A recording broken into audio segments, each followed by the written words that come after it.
Se tem uma verdade que todo grande místico e todo grande filósofo propagou e usou como imagem metafórica é: a vida é só um sonho. Esta vida, tal qual a percebemos, não passa de um sonho. Essa é a quinta verdade daquelas 5 coisas que os yogis sabiam e que nós esquecemos, e que faz parte de um outro vídeo que a gente fez aqui no canal. Mas se você quiser só assistir esse aqui, não tem problema, nós vamos discorrer essa ideia do porquê que todo grande sábio, todo grande místico comparava essa existência a um sonho. E, aliás, por que isso no Ocidente se perdeu tanto? Qual é a grande treta do cristianismo com os sonhos, né? E vamos entender o significado, a importância dessa imagem onírica sobre a realidade, sobre essa grande ilusão de Maya, e o que a gente faz com isso, para nós não nos tornarmos nem aficionados pelo mundo, mas também nem alienados, esquizotéricos, gratilosers, não é?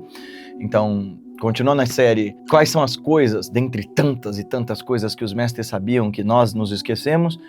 Acho que essa quinta e última verdade precisava de um vídeo à parte só para ela, que é: a vida é um sonho. Nós vamos visitar a ideia do porquê que os mestres comparam essa realidade a um sonho, depois da abertura.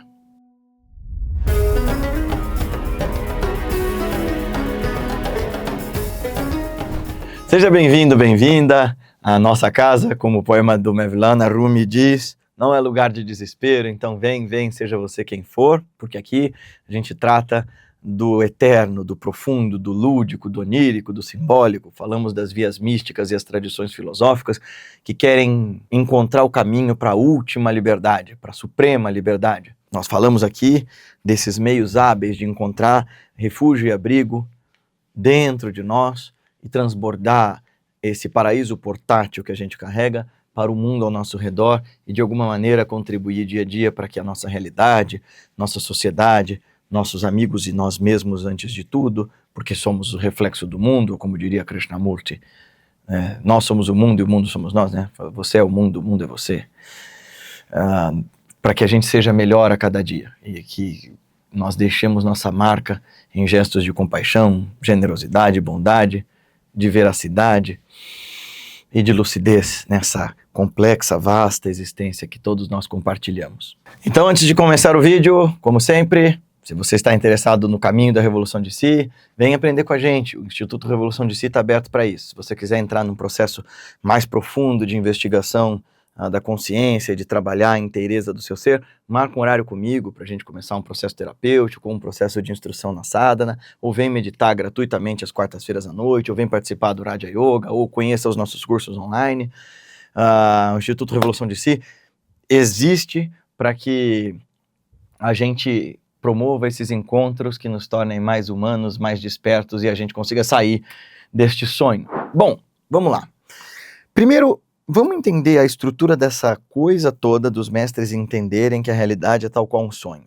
Porque quando eles começam a observar a consciência, eles percebem que há uma coisa dentro da nossa realidade onírica, ou seja, quando a gente dorme e por esse processo de vikalpa, né, de construção desses mundos internos, a gente se engendra, a gente se enfia, a gente se amarra tão profundamente nesses mundos autocriados que quando a gente está sonhando, dificilmente a gente lembra que aquilo é um sonho. Tem poucas pessoas que desenvolvem ou cultivam as habilidades dos yogas dos sonhos ou dos sonhos lúcidos, né, que tornam a gente capaz de lembrar: isso aqui é só um sonho, não é a realidade. Tem gente, inclusive, literalizando ainda mais, né? Tem a galera que não só não percebe que sonhos são construtos mentais, como acha que todo sonho é uma espécie de viagem astral. Não é que eu desacredite da possibilidade das viagens astrais, eu só acho curioso supor que qualquer coisa que você tenha como imagem onírica seja uma experiência fora do corpo. Mas tudo bem. Esses mestres começaram a perceber que, assim como a gente se engajava nessas experiências do sonho, e quando acordava sentia aquele alívio de pensar: por melhor que esse sonho seja, existe mais clareza e mais distinção, mais lucidez, mais concretude no mundo em vigília. E ao despertarem, ao chegar nesse lugar do despertar, eles sempre diziam para nós: olha, isso que vocês vivem é como um sonho. É isso que eles vão chamar de nafes, os falsos eus, os véus que encobrem a realidade do grande eu, né, do eu purificado.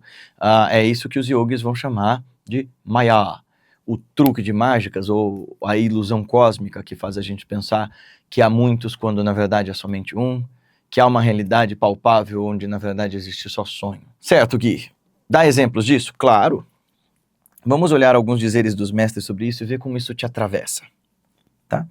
Primeiro, vamos começar com Hazrat Mevlana Jalaluddin Rumi, que dizia: esta vida é só um sonho, mas só quem despertou sabe disso. Ou, numa outra versão, um poema mais longo, este lugar é um sonho, só quem dorme o considera real. Então a morte chega como amanhecer e você acorda rindo do que se pensava ser sua dor. Mas há uma diferença com este sonho. Tudo que é cruel e inconsciente é feito na ilusão do mundo presente. Tudo isso não desaparece com o despertar da morte. Permanece e deve ser interpretado. Todo riso maldoso, todo desejo, toda luxúria, vã, aquelas vestes rasgadas de José, o José do Egito, eles se transformam em lobos poderosos que você deve enfrentar. A retaliação que às vezes vem agora, o golpe rápido e retribuição, é apenas uma brincadeira de menino para o que o outro será. Você sabe sobre a circuncisão aqui, é castração completa lá. E este tempo grogue em que vivemos, esse tempo desorientados em que vivemos, é assim que é. O homem vai dormir na cidade, onde sempre viveu e sonha que está morando em outra cidade. No sonho, ele não se lembra da sua cidade em que está dormindo em sua cama. Ele acredita na realidade da cidade dos sonhos. O mundo é esse tipo de sono. A poeira de muitas cidades em ruínas cai sobre nós como um cochilo esquecido. Mas somos mais velhos do que essas cidades. Começamos como um mineral, emergimos na vida vegetal e no estado animal e depois no ser humano. E sempre que esquecemos nossos estados anteriores, exceto no início da primavera, quando nos lembramos vagamente de sermos verdes novamente. É assim que um jovem se volta para um professor. É assim que bebe, se inclina em direção ao peito, sem saber o segredo do seu desejo, mas se virando instintivamente. A humanidade está sendo conduzida por um curso evolutivo através dessa migração de inteligências. E embora pareçamos estar dormindo, há uma vigília interior que direciona o sonho e que eventualmente nos levará de volta para casa, de volta à verdade de quem de fato somos. Daria para eu passar o vídeo inteiro e ainda seria pouco, interpretando esse poema do Mevlana, mas tem muito mais coisa para a gente cobrir. Mas o importante é ele dizer aquilo que, a gente notar aqui, que ele diz aquilo que o Buda também dizia. O que vem depois da morte, o que vem depois da morte, não importa, porque o que quer que venha depois será mera projeção do que você está fazendo para você aqui. Então quando ele está dizendo, essa vida é sonho, mas isso não significa que as coisas aqui sejam inconsequentes, porque o mundo que você cultiva aqui será o mundo para o qual você será direcionado lá. Ou seja, se a realidade a posteriori da existência for uma construção das nossas obras, se todos esses mestres com essas imagens, de que nós colhemos o que semeamos, de que nós estamos cultivando o nosso karma, se tudo isso, essa ideia de ação e reação for verdade, internamente aquilo que a gente cultiva em forma de bem-aventurança, de bondade, de generosidade, ou aquilo que cultivamos em forma de medo, ressentimento, melindre e mágoa, será o condicionante para o que tipo de realidade a gente vai despertar. Depois da morte ou das pequenas mortes que a gente tem aqui, vez após vez, enquanto a gente tenta se despertar. Ontem eu era inteligente, então quis mudar o mundo. Hoje eu sou sábio e estou mudando a mim mesmo. Vamos ver outras imagens que diz que a vida é sonho, Não se satisfaça com histórias, com o que veio antes. Desperte de seu próprio mito, de sua própria história. Também é do Rumi. Ibn Arabi, Al-Shar al-Akbar. O universo inteiro é uma imagem em um espelho. Não se esqueça, o espelho é sonho. A imagem é tua alma refletida. No Vedanta, Shankaracharya, no Vivekachudamani, como em um sonho, o mundo parece real enquanto estamos imersos nele. Mas ao acordar, percebemos que era uma ilusão. Brahman, o ser, é real e o mundo é sonho. O eu é nada além de Brahman. Gaudapada, o grande guru do guru de Shankara, o Paranguru de Shankara, diria, no comentário a Mandukya Upanishad, o estado de vigília é como um sonho e o sonho como a vigília. Ambos são irreais. A única realidade é Turiya, o quarto estado além do tempo, do sono com sonhos, dos sonhos sem sonhos. É o estado de inteireza e presença. Todo o drama da vida é como um sonho, diz Swami Satyananda Saraswati, do Yoga Nidra, esse cara aqui. Todo o drama da vida é como um sonho. O mundo, o corpo, o ego, Todos estão se movendo como sombras em uma tela.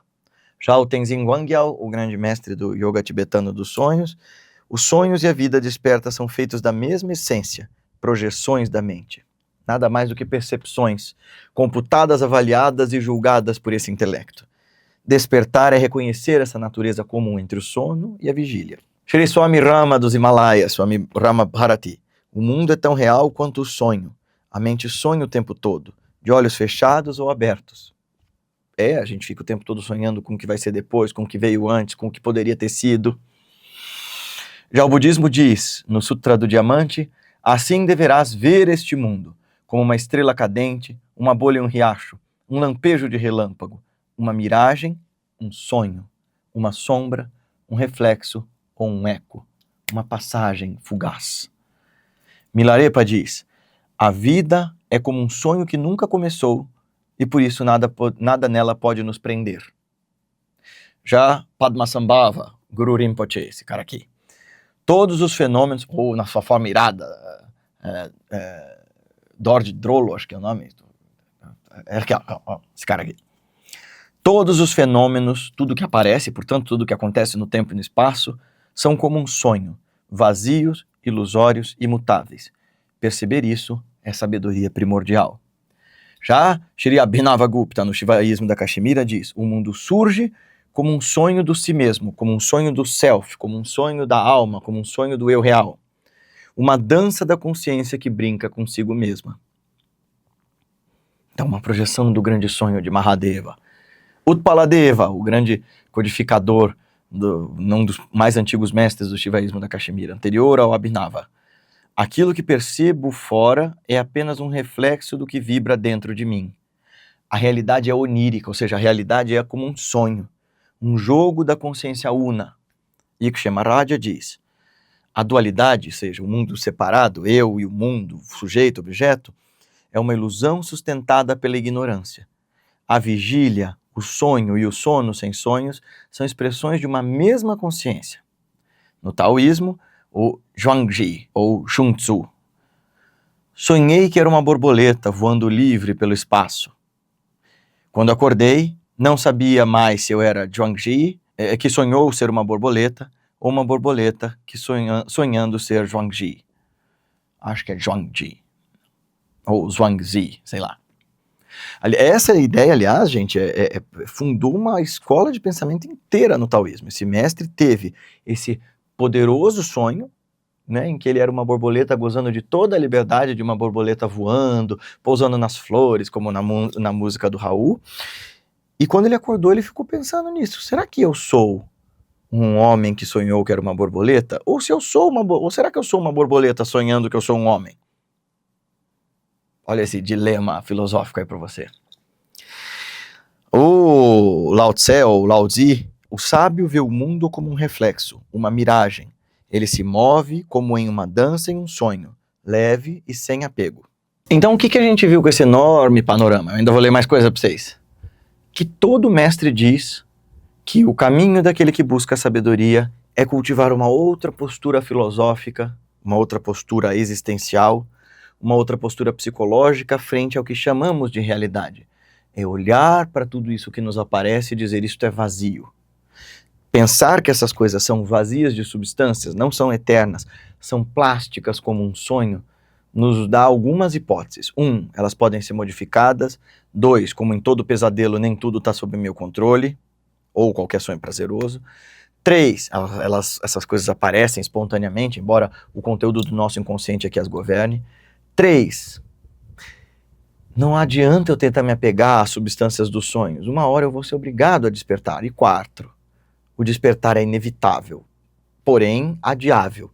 E esse adiar-se no sonho é como aquela preguiça de levantar quando a gente está num pesadelo.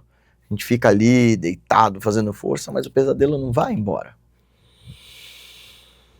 Vamos ler mais 2 coisinhas do Hassan Latif Shushud, no The Sufi Path of Annihilation, para ver essa nossa postura ante ao sonho da existência. A morte é o poema do universo. Os seres humanos estão dormindo e eles acordam apenas na hora da morte. seja a morte. E aí os sufis falam, né, aqui no Abu Madian, esse livro aqui que apareceu, que eu esqueci o nome, El fruto de las palavras inspiradas. Ele fala, olha, tem duas mortes, a pequena morte e a grande morte. A pequena morte é dos seres adormecidos. Todo mundo vai morrer um dia, e na crença do Sanatana Dharma, né, vai ficar morrendo e renascendo, enquanto essa neurose precisar permanecer. Mas existe a grande morte, a morte adiantada, a morrer antes de morrer, né, eu cortar a ilusão. Então, os seres humanos estão dormindo e apenas acordam na morte. Salte, né, ou atire-se nesse abismo sem fundo, e então você se tornará livre da queda, como as estrelas no céu. A coisa que você perdeu no seu nascimento, você vai encontrar na sua morte. Ondas aparecem e desaparecem no mar. Elas nem nasceram nem morreram. Morte e nascimento são o mesmo. O genuíno caminho, ou genuíno sufismo, é a busca pela verdade através de revelações místicas e as experiências transformadoras. Não há outro meio para atingir isso senão pela morte voluntária, isto é, morra antes de morrer. Agora, Mevlana Jalaluddin Rumi diz para nós, né? Ouça este conselho, tente arduamente por 2 ou 3 dias morrer, 2 ou 3 dias antes de sua morte. Esse mundo é uma velha deixada por muitos maridos. Não seria melhor não perder tempo, não desperdiçar seus 2 ou 3 dias com essa velha mulher? Então, se você só tem mais 2 ou 3 dias, ouça esse conselho, morra antes de morrer. Você se tornou tão íntimo com sua alma que é uma convidada do seu corpo por algum punhado de dias. Você não quer ouvir a minha fala sobre a morte, mas a sua alma está ansiando por esse libertador lugar, por morrer antes de morrer. Nós viemos como convidados a esta casa, a esta vida, a este mundo. Nós nunca conhecemos o seu dono. Nós não temos ideia de onde nós estávamos ou para que nós viemos aqui. Dentre dores e prazeres, o ego nasceu aqui. Com seu poderoso apetite, o ego clama tudo como seu. Nós esquecemos que somos apenas convidados. E o dono desta casa fica nos lembrando de tempos em tempos, tomando as coisas pelas quais somos mais apegados. Sofrimento vem no seu devido tempo ao aspirante. Sabendo a razão do sofrimento, nós o tornamos mais tolerável. As pedras de toque do caminho, ou os paralelepípedos que pavimentam o caminho, foram pavimentados pelo fogo, o fogo do ardor. Sofrimento, esse sofrimento da separatividade, é a mais efetiva ferramenta na jornada. Através do sofrimento, o sujeito entende: nós somos a abelha, nós somos também o mel. Tá. Dizendo isso tudo, o que eu quero dizer é que você tem que se atirar no sofrimento, buscar sarna para se coçar? Não. Isso não é o sofrimento ordinário de todos os dias, de não ter dinheiro para pagar as contas, ou de não poder viver as experiências que você queria, ou de não estar com a pessoa que você supõe amar, ou de não poder reviver a sua juventude. E não é desse sofrimento que se trata. O sofrimento que eles estão apontando aqui é de uma outra natureza. É a dor da separação. É essa inquietação de achar que você não é o centro do universo e que seu ponto de vista não é a última palavra em termos de realidade. A postura psicológica de lembrar que essa vida é um sonho é a do desapego. Deixe tudo vir a você, agradeça por tudo que lhe chega, interna e externamente. Externamente, é claro, em forma de oportunidades, vivências, posses e tal. E internamente na forma das emoções e estímulos internos que fazem você colorir esse mundo. Mas não se apegue a nenhum deles. Seja como a neve que derrete e limpa-se de você mesmo. Como assim? Pensa na neve derretendo. Ela, ao limpar-se de si mesmo, vira outra coisa, vira água, escorre e torna-se em nada. É necessário ser nada para ser capaz de ser todas as coisas.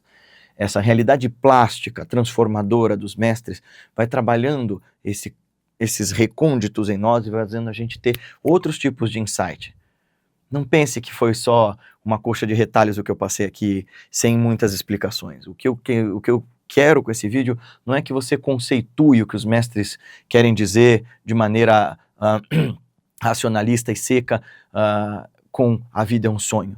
O que eu quis com esse vídeo foi dando esses pequenos golpes no centro dessa cognição egóica, fazer com que você tenha o que a gente chama de pratyabhijna, um reconhecimento, uma lembrança, e o que a gente chama de chamatkara, um maravilhamento com a ideia de que, olha, todas essas coisas que me incomodavam, assim como aquele pesadelo que não me deixou dormir quando era criança, não são reais, já passaram. Assim também, as aflições que hoje me atormentam não são substancialmente reais, elas não duram.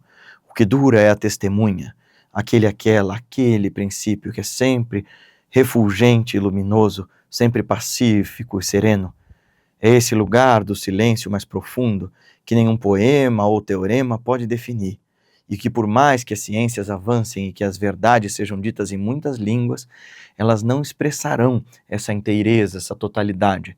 Essa totalidade, para além do sonho de ser eu e meu, se expressa quando você tem uma rendição, uma entrega, como eu falei no vídeo anterior, Ishvara Pranidhana, quando você de fato se submete ao processo da vida e entende que assim como numa espiral, a gente não está subindo em linha reta, que esse processo de autoconhecimento e autodesenvolvimento não tem como ser aprendido com um coach ou com um livro de autoajuda ou num final de semana, não tem como ser de uma hora para outra, porque mesmo o despertar espantoso de um chamatkara, de uma experiência de samadhi, vai precisar de tempo para se assentar aí.